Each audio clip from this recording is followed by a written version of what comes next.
حضرت علی رضی اللہ تعالیٰ عنہ نے فرمایا، 4 عادتیں انسان کے دماغ کو کمزور کر دیتی ہیں۔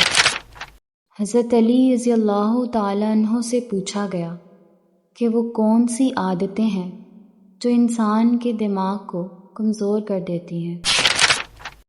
حضرت علی رضی اللہ تعالیٰ عنہ نے فرمایا، جو انسان ان 4 عادتوں کو اپناتا ہے اس شخص کا دماغ کمزور ہو جاتا ہے۔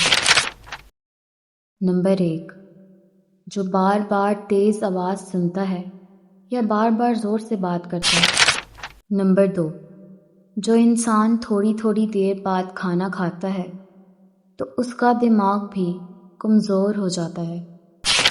نمبر 3، جو انسان ایک ہی جگہ بیٹھا رہتا ہے، کوئی بھی جسمانی کام نہیں کرتا، سارا دن لیٹا رہتا ہے یا بیٹھا رہتا ہے تو اس کا دماغ بھی کمزور ہو جاتا ہے۔ نمبر 4، یاد رکھیں، جو انسان سیکھنے کی کوشش کرنا چھوڑ دیتا ہے تو اس کا دماغ کمزور ہونے لگتا ہے، اور وہ طاقت جو اللہ نے اس کے دماغ کو بخشی ہے اس سے وہ دن بدن محروم ہو جاتا ہے۔ ویڈیو پسند آئی ہو تو ویڈیو کو لائک کر لیں اور چینل کو ضرور سبسکرائب کر لیں۔